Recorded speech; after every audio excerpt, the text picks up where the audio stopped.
She had big hair, big lips, and a big voice. She used all of those attributes to get her foot in the door of the music industry in the 80s, and went on to become one of the decade's most popular icons.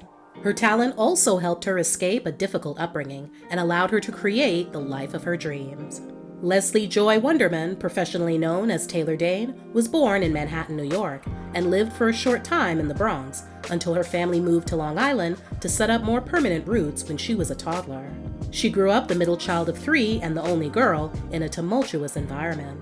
The results of that experience brought on bouts of panic attacks, agoraphobia, and bulimia. Her anxiety also became so intense that it would cause her to build an emotional prison around herself. By the time Taylor turned 17, she'd been served a life's worth of lessons and curveballs, and there was already a lot of internal work that she would later need to do to be healthy. Our home wasn't often filled with joy and laughter. We were tiptoeing around my father's moods. My father tore through our home daily, yelling, screaming, shoving, and hitting.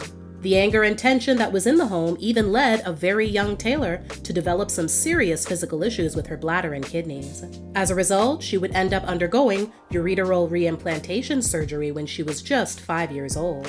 Taylor says her father wasn't an alcoholic or drug addict. He was a rageaholic, addicted to anger and unable to control his emotions.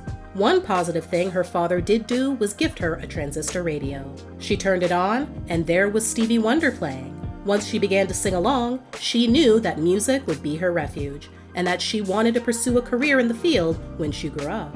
She would begin her career by singing in small New York venues, ranging from prestigious spots like the Bitter End to the much less heralded Russian-American nightclub she was steadily employed at for years. Shortly before the release of her first official single, she decided that a name change was in order, so she came up with Taylor Dayne, spelled D-A-N-E. Only problem was she found out that there was an adult entertainment actor on the scene with that same name. Throwing in an extra Y seemed to be the perfect fix. She released her debut album titled Tell It to My Heart in early 1988 on Arista Records. The lead single and Taylor's debut would be the title track. It was an instant smash worldwide, peaking in the top 10 of most major markets, including the US, and reaching number 1 in many countries.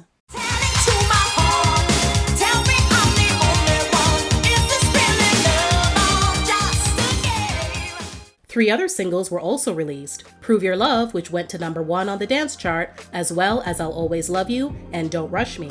Both of those tracks made it into the top 5 on the Billboard Hot 100. Little may fans know, though, Taylor didn't record her debut hit song for Arista. She and her producer brought the already finished single to the label. It then made a big splash on the club circuit before becoming a pop hit. That's when Arista signed her and put a rush on getting a full album out. Even in the short time frame, 6 weeks to be exact, her label was adamant about the project not being categorized as a dance album. Arista head Clive Davis reiterated as much in a 1988 interview with the LA Times. "We didn't want her to be categorized right away. We wanted to present a diversified picture of this artist. Just because she had one dance hit, she's not a dance artist. She can sing ballads and in different tempos. She's not one-dimensional." Remarkably, Taylor herself rarely listened to dance music and preferred rock or R&B. Several years before her big break, she recalls what she says was a, quote, frustrating period, end quote, recording the latter genre for an independent label. "I was trying to sing R&B, but it wasn't working. I'd go out trying to push an R&B single I'd recorded, and as soon as the station saw this white face, it was all over. Radio stations wouldn't play me. It's hard for a white person singing R&B.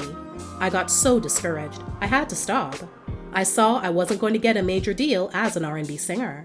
The best alternative, she thought, was to do what she ultimately went on to achieve all her success doing: singing pop with an R&B style. Clive, with all his years of experience, also knew exactly how to market Taylor, hence the decision to not put a photo of her on the cover of her debut single, so it would have a fighting chance of getting airplay on black radio stations. Around this time, Taylor's talent caught the attention of Michael Jackson, who tapped her to appear as the opening act for the European leg of his Bad Tour. From the very beginning of her career, Taylor says, sexual harassment was something she was forced to deal with constantly. One blaring piece of proof can be found in a November 1989 interview she did with Spin magazine. Of all questions the journalist, who was surprisingly a woman, could have asked her, she chose to stick to inquiring about what part of her body Taylor likes the most, how she gets such deep cleavage, and how often she thinks about sex. Taylor's second album, Can't Fight Fate, dropped in the fall of 1989. 4 singles were released and all did very well on the pop chart, especially Love Will Lead You Back, which went all the way to number 1 on both the pop and adult contemporary charts.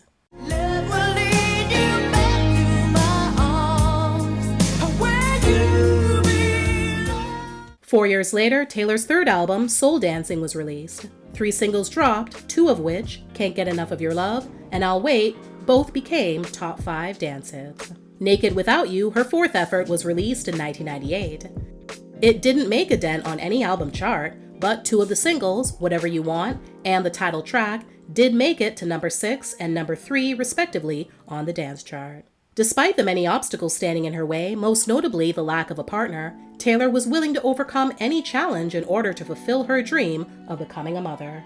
Following several relationships where nothing stuck, she, at one point, turned her attention toward adoption, in hopes of starting a family. However, at the mention of a surrogate, she found herself headed down a new path that would eventually lead her to motherhood. In 2002, Taylor became the mother of twins, a boy and a girl.